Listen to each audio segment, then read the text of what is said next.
Oh my god, I just talked about this whole thing for 20 minutes and I realized I wasn't even filming. Guys, I'm gonna kill myself. Okay, let's get into this again.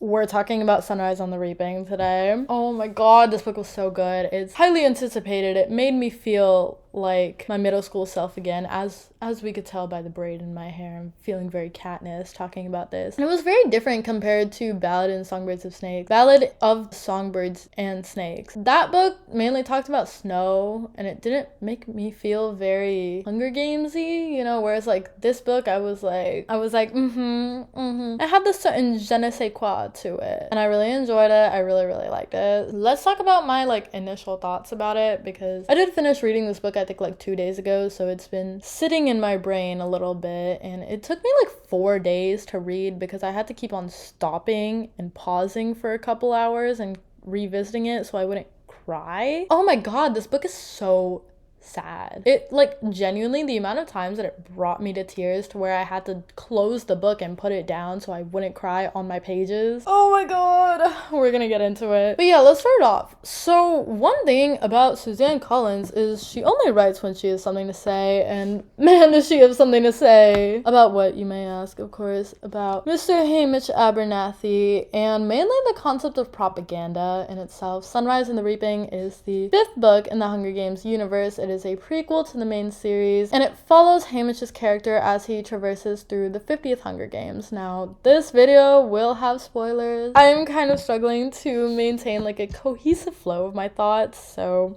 we're kind of just gonna go through the book, and whatever thoughts I have through the book is how I will be talking about it to make it as chronological as I can. Collins begins this novel with quotes, as she does all of her other books, and there was one that stood out to me in particular, actually. It was this one by William Blake that says, "A truth that's told with bad intent beats all the lies you can invent." And it reminded me of a question that's brought up in the main series, the question of real or not real that Katniss and Peeta ask each other throughout the series, as it continuously asks both the characters and the readers themselves to ask if things are real or not real. And it reminds us that we can't always take information at face value, which I think is what Suzanne Collins is mainly trying to say. So we're first introduced to Hamish's games in Catching Fire, which I don't have that book on me right now, but there's a scene where Katniss and Peeta are watching all of the previous tapes that they have of previous games to understand their opponents better.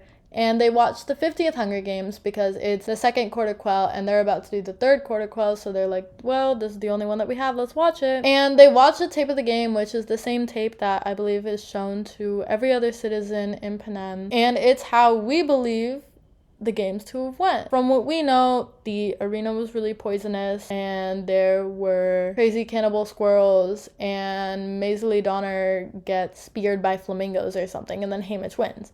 That's what we know of the games. But this book proves that to be very much untrue. And unfortunately, we too have become subjects of the capitalist propaganda. But so throughout the beginning of the book, we learn quite a bit of information, actually. We learn 4 things in particular, which I found were pretty important. 3 things and then just one little main fact. The first little tidbit, actually, that we learn is that Reaping Day is on Hamish's birthday. That is so sad. And also, Reaping Day is on July 4th. And I think that is this play about us? Okay, but number 2, like the first actual main fact that's important. Hamish and Katniss parallel each other almost identically. They both grew up in the Seam. They both have a father who died in a mining accident. They both have a younger sibling who is about to go into the Reapings, and they both live with their mother. Now, their mothers are rather different from each other. Hamish's mother, after his father died, she became kind of the breadwinner, whereas Katniss's mother kind of broke down, so that is a little something different between them. And also, they both do sort of not completely legal things to make money and ends meet, where Katniss, of course, hunts for game outside of the borders. Hamish makes illegal liquor with Miss Hattie. Another thing that we learn is that Hamish's girlfriend is part Covey. Her name is Lenore Dove Baird, I believe is her name. And while I don't think that she is Lucy Gray's daughter, I do think that she is related to Lucy Gray, obviously, because her last name is Baird. We also find out that Lenore Dove's cousin is Hamish's good friend Burdock. Now, who is Burdock, you might ask? Well, Burdock Everdeen, of course. You know what that means. Katniss is part Covey. That was crazy news to find out. Also, we found out that he was reaped illegally, which is the main thing that I want to look at in this section. Where, one side note actually, there's one line in part 5 where Hattie gives Haymitch like a bottle of liquor to take home because it's his birthday, and he goes, "I'm not a drinker." Baby, if you only knew. That made me actually start tearing up. And if I was tearing up on page 5, I knew I was going to be in for a roller coaster. But the actual thing that I wanted to point out is there's this conversation that Haymitch and Lenore Dove have about the reaping. They're talking about it, and Haymitch is like, "It's going to be fine." And Lenore Dove is like, "You don't believe that it's going to be fine." And Haymitch is like, "It doesn't matter what I believe in. The reaping is still going to happen." And then Lenore Dove gets like, actually upset about it. She's like, "Well, there's no proof that that's gonna happen." And she says something that like really stood out to me. She says, "You can't count on things happening tomorrow just because they happened in the past. It's faulty logic, and it's part of our trouble. Thinking that things are inevitable and not believing that change will happen." Like, this quote made me kind of like sit down for a minute and really think about it, because I was like, whoa, she's right. And it really sets the premise of this sort of revolution that's going to happen, or at least a spark of a revolution that's going to occur in the pages to come. The spark, of course, being his flint striker that she gives him for his birthday. But as we fast forward to the reaping itself, we do see that Haymitch's logic is flawed, because he ends up not getting reaped, but then due to events that happen that are out of their control, spontaneous events that were not meant to happen during the reaping, he eventually ends up getting picked. And it's also this part of the reaping where we see the first instance of the Capitol's propaganda being shown to us firsthand. Because like, what happens during the reaping is this kid Woodbine Chance gets reaped,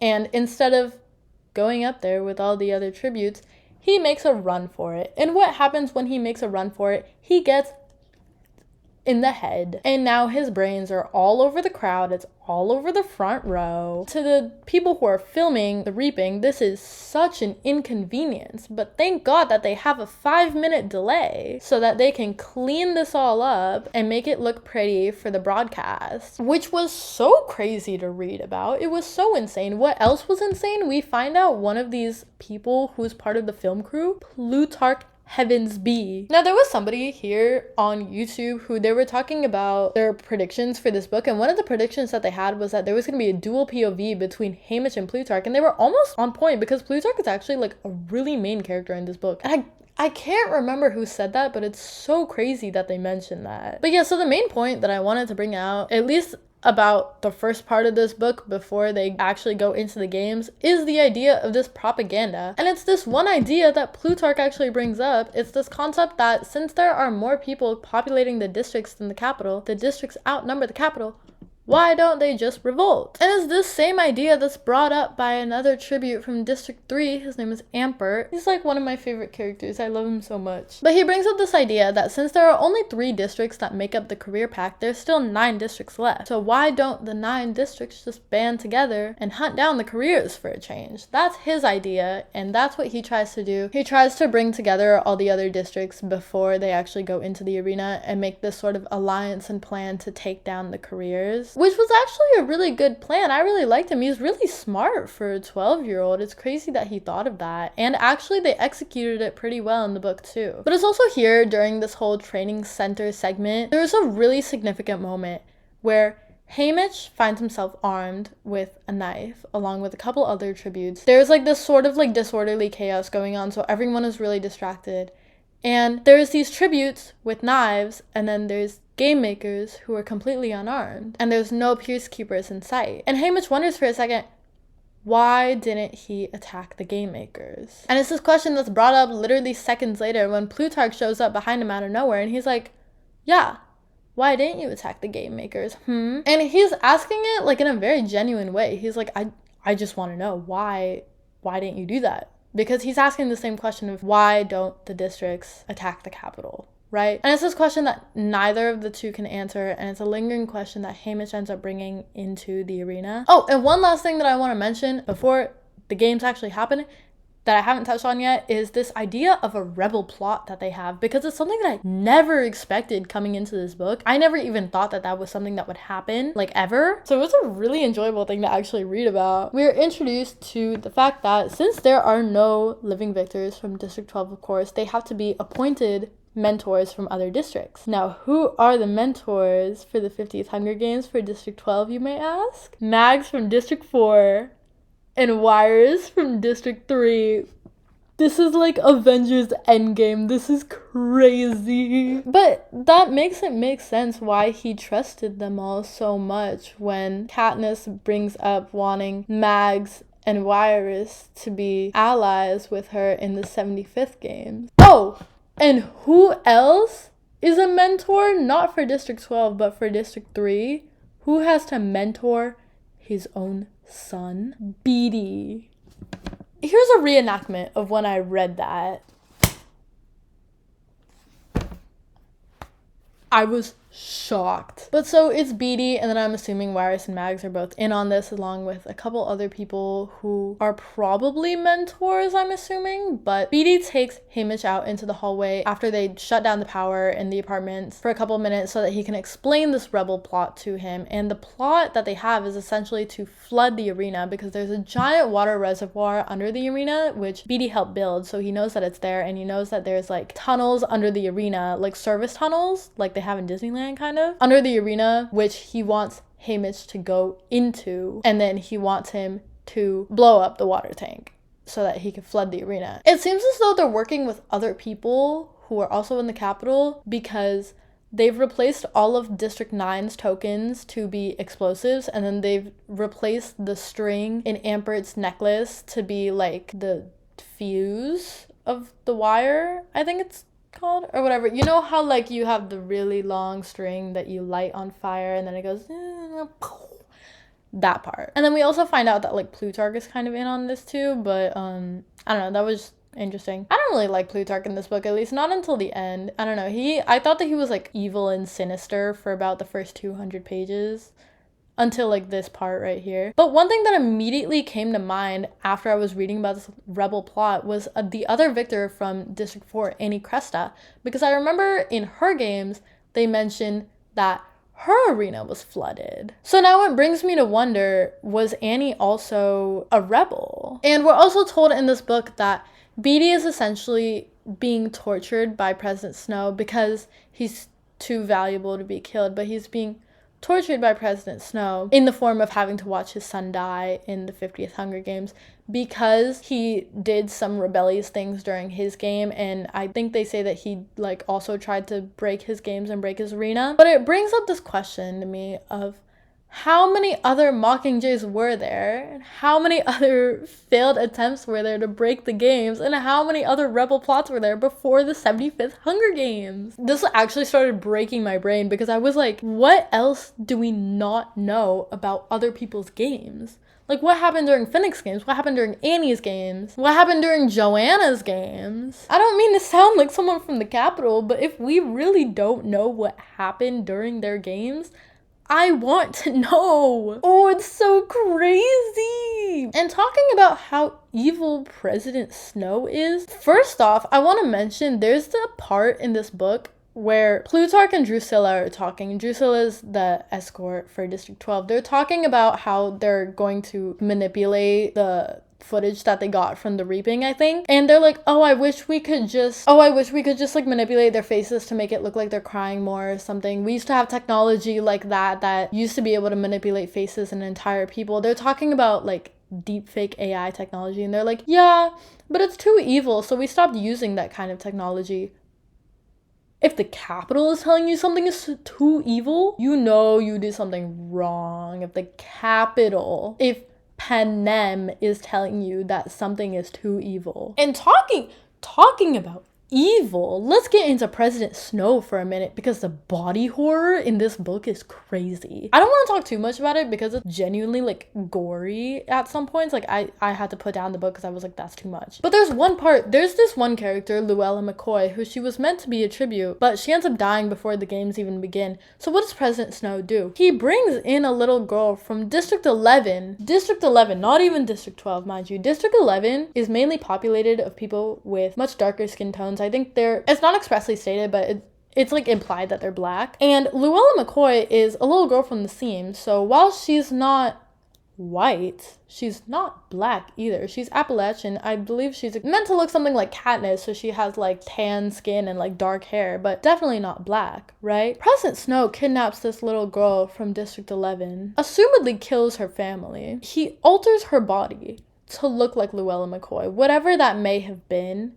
It says that they fill her face a little bit. So she gets like fillers, she gets other surgeries done that we don't know about. And after they modify her body, they break her brain so badly to the point where she needs like implants in her ears so the Capitol can tell her what to say. So she walks in after Haymitch and President Snow have this like sinister talk. And she goes, "Hi, I'm Luella McCoy. I'm from District 12. That is some Black Mirror shit. That was scary to read about. And then she dies too. She dies in the games because she's being told by the Capitol. She goes, find Haymitch, find Haymitch, find Haymitch. And she finds Haymitch and she gets poisoned by these like flowers or whatever. But that was insane to read about. You know who else's death was insane to read about? Ampert. I can't even talk about it because it's so sad. Haymitch being left to find nothing but Ampert's bones. And for him to just kneel in front of the bones and just be like, buddy. I started tearing up so bad at that part. I was listening to the audiobook too, and the audiobook, the guy's voice breaks at that line, and I thought I was gonna break. Oh my god, it was so sad. Oh my god, wait, and then another death that was so gory. I think her name was Welly. She was one of the District 6 doves. When she was telling Haymitch, don't leave me, don't leave me. And then Haymitch is like, I'm only gonna be gone for 2 seconds. I just need to go find some firewood because everything is wet and I need something dry.